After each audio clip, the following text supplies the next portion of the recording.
Has anybody out there heard of a designated decoy? Designated decoy is this. If you're at a bar room, you've had too much to drink, and there's a lot of other welders there that have had too much to drink. There's always one sober one, but there's too many welders for that one guy to drive home. So that one guy becomes a DD. He's not a designated driver, he's the designated decoy. He's the one that gets pulled over first, while the rest of us go home.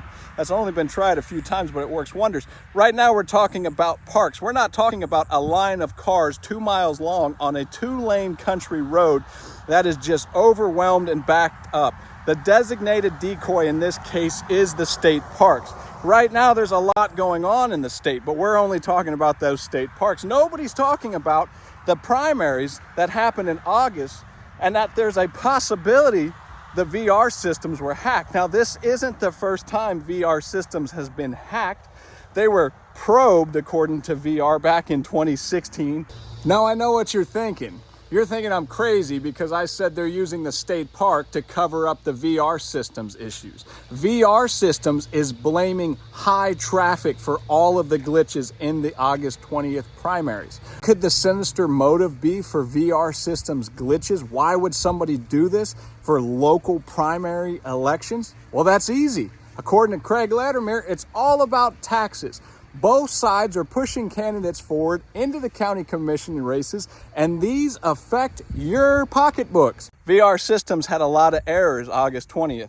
There was a lot of glitches. It was slow uploading the results, but officials were quick to tell us nothing happened. We were just maybe probed, but nobody got in.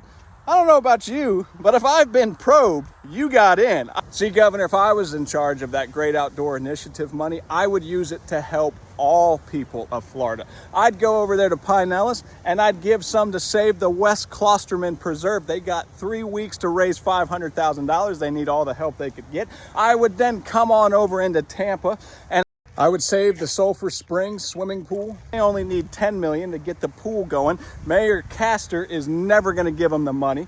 I would then go to Seminole Heights and I would get the Little League field back up and running for the Yellow Jackets because they've been there since 1960.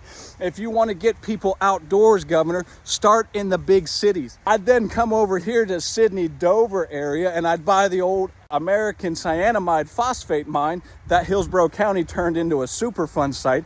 I would put a stop to those 1,900 homes that they're trying to build on that polluted land. I would nix the energy industrial complex, and I would open a 3,000-acre state park right here in Dover, which is conveniently located near Brandon, Tampa, Lakeland, Plant City.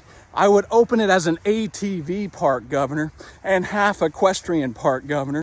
That way you have 3,000 acres of trails, 1,500 acres for horses, and 1,500 acres for ATVs. Because right now there's people running ATVs in the streets because they have nowhere to take them. We have nowhere to take our horses. Governor, if you want to get people outdoors, Matt the Welder will show you how. I'll take you by the hand and tell you where you need to spend that money, and golf courses ain't on the list. See, Governor, a lot of people felt that you did some great things in your first term. They even gave you the nickname Daddy DeSantis. But when you ran for president, a lot of us feel like you're the daddy that went for milk and never came back. I'm Matt the Welder. God bless America. And tell Governor DeSantis to let Matt the Welder determine where that money goes that he's wanting to spend for his great outdoor initiative.